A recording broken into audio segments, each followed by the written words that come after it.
Whoa, whoa, whoa. Slow down there, Reva. Let's not go crazy with the bonsai tactics just yet. Take a trip to the Republic Archives, which apparently you're familiar with, I found a link between him and Organa in the archives. and learn about room clearing tactics. You'll find a lovely video on the subject from the Commandos of Delta Squad. Let's watch it now.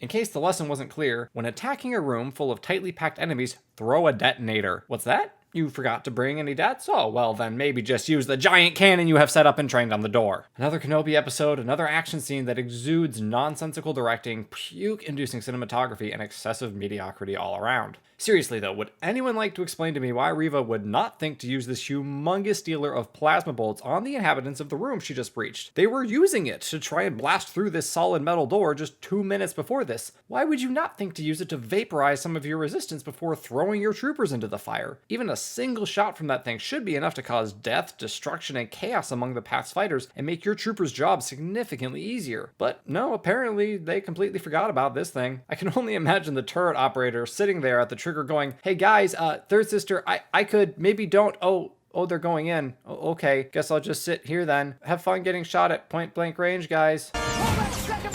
Translation, we ran out of budget for extras, so get off screen while the characters who actually have lines get their screen time. Seriously, they've even got this random lady who Haja helped escape Dayu fighting on the front line. That woman has a young child. What is she doing here? She's not even taking cover. She's just standing out in the open and shooting. Actually, that's what basically all of them are doing. With the exception of Shield Guy here, and we'll get to him later, every single Pathfighter is just standing there. I mean, I know they're not trained soldiers, but you would think the natural human instinct to not die would propel them to find some kind of cover. But no, they just stand in a line and shoot at the approaching line of stormtroopers. What are these 1600s military tactics doing in my sci-fi show? All these Path people should have been cut down by blaster fire within seconds of the door opening. I acknowledge that the Kenobi show is not alone in having characters survive standing out in the open. Star Wars in general does this quite a bit, but it is just so egregious here. For example, take the shot of Roken facing down basically every stormtrooper who has ever lived with absolutely nothing in between him and them. Would anyone care to explain how he survives this completely unscathed? Anyone?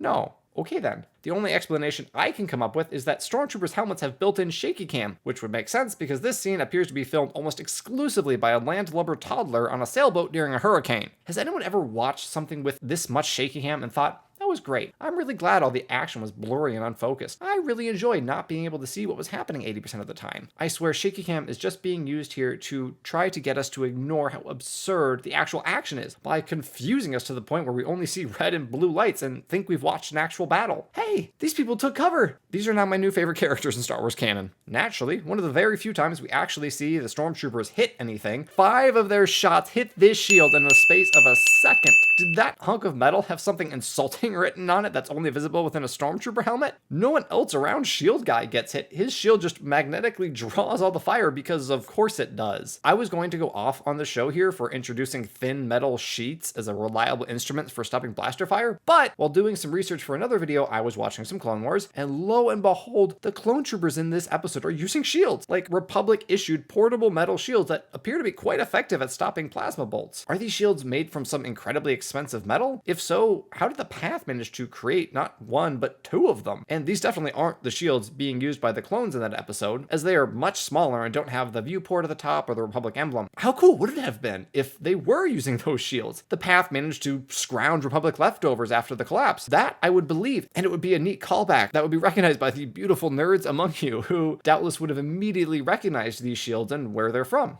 Alas, the writers and directors failed to make such an inclusion, so we just have these plain sheets of metal that really should be more wide issue because they seem to be quite effective. It would be one thing if they were heavy and hard to move, kind of like how energy shields don't allow droidicas to move very quickly. Or if these shields broke or melted after a few shots, but these things really seem to hold up against endless blaster fire. Seems like a really useful piece of armament that we'll never see again. Alright, tangent over. Let's watch Reva shove her way past a stormtrooper that's being too slow and then proceed to fall behind all the stormtroopers as they waddle their way past her toward the enemy. Wait, what? What exactly is Reva doing? Is she eager to get into the fray, or is she staying back and letting her stormtroopers do all the work? It's not like she's afraid to face Obi-Wan head on. She was about to chop him from crown to coccyx until he force shoved her away from the door. Why not have her actually engage in this fight, dueling Obi-Wan while the battle rages on around them? Sure, she's far weaker and less skilled than Obi, so have him fend off stormtroopers and protect those behind him while dealing with her, making it a more even fight. This is the 5th episode of this show, and Reva has been the main antagonist the entire time. Why not let her actually cross blades with the man she's been hunting? This shot of her getting passed by the Imperial Penguin Walkers is even more ridiculous because it happens when the Path and Obi-Wan are in full retreat toward the inner door. She should be smelling blood and charging forward, eager for the kill, but nope, she hangs back as her enemies flee before her troops. So the Path retreats towards the inner door around the corner. They have a couple people, including Shield Guy, providing covering fire as everyone else retreats. Okay, cool, yeah, that holds up. And then as the stormtroopers begin to round the corner toward this very defensible position, the Pathfighters completely abandon it. They've got magic shields, a bunch of cover, and a Jedi to face down stormtroopers advancing down a narrow hallway. So naturally, they use none of these advantages and just stand out in the open and shoot. Hey, at least one of them actually gets hit this time. Wait, no, that's the lady with the kid. Why is she in the rear guard? Why wasn't she the first one to retreat back down the tunnel? Why is Obi-Wan the one getting her back to safety? He could have literally single-handedly held this tiny hallway against the Empire until they ran out of stormtroopers, but no, he goes to play medic and lets them charge through.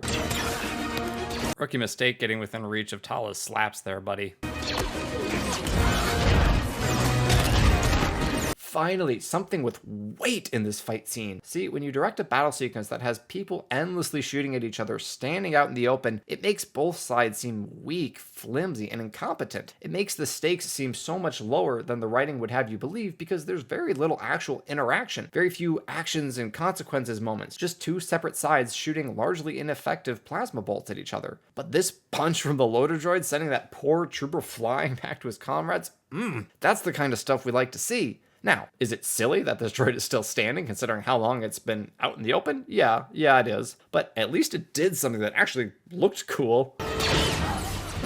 Again, I have to ask, where is Obi-Wan? Why is Tala the last of the rear guard along with Loader Droid? This could have been so easily avoided if Obi-Wan had acted at all according to his character. Take a guess at how long it takes from Tala getting shot to her blowing herself up to buy the path an extra 5 seconds. 1 minute and 12 seconds. That is almost exactly as much time as was given to the initial fight scene inside the door. The writers, directors decided this moment of self-sacrifice from a character we've barely met and who really hasn't done anything except shuttle Obi-Wan from A to B to C and give him a half-hearted pep talk along the way. You care about Leia, then you're gonna have to try. Needed to drag out like we were saying goodbye to the main character of a 6th-season show. I guess we're also supposed to care about saying goodbye to Loader Droid too as he loses power and dies. But all I have to say is, you're not K2SO, dude. This sequence takes so long, you have to wonder what the stormtroopers were doing. We saw dozens of them pouring down the hallway, and yet only a few get past Tala and the loader droid to engage with Obi-Wan. It's a miracle none of them glanced to the side, saw she was still alive, and just shot her dead right then and there. Hey, we need Obi-Wan to be inside that door so Tala can sacrifice herself without blowing him up too? Should we have Reva leap at him and force him to retreat, or just have a ton of stormtroopers shoot at him at once and make him pull back? Oh, just send one trooper to run at him like he's an NFL linebacker. That'll force Obi-Wan to back inside the door. Seriously, what? What is this directing? How is a Jedi Master, even one who's a little out of practice, being forced to retreat by a single lowly Imperial stormtrooper?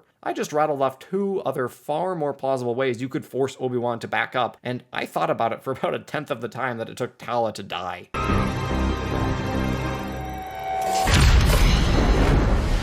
Gee, thermal detonators sure are useful. Too bad the Empire is too poor to afford them, or they could have made this whole fight scene a lot quicker. There were so many ways to make this battle between the Empire and the Path, between Obi-Wan and Reva, much more interesting and engaging. Show the Path hunker down in a highly defensible position, forcing wave after wave of stormtroopers to crash against them until they wear them down. Have Reva and Obi-Wan duel in the midst of the encounter, the numerical advantage of the Empire forcing Obi-Wan to be defensive and making the duel equal. Let the Empire actually use the tools they have at their disposals, like grenades or this giant cannon, to impose upon the Path how much stronger they are than this not yet rebellion. Lose the shaky cam, or at least hire a more salty toddler to do your filming. The scene as it exists is weak and flimsy with little weight behind any of the action. The characters act as if they're invincible, which they are until the show decides they're not. The cinematography attempts to confuse the audience into thinking they've seen an intense, dramatic battle, when in fact what we've witnessed is a whole lot of flashing lights with little sensical action. It's another example of a fight scene where there's no real sense of flow. The combatants just kind of do whatever, regardless of their character or motivations, and it results in a shoddy, unpleasant viewing experience that leaves the audience confused and unsatisfied. And that's all I have to say about that.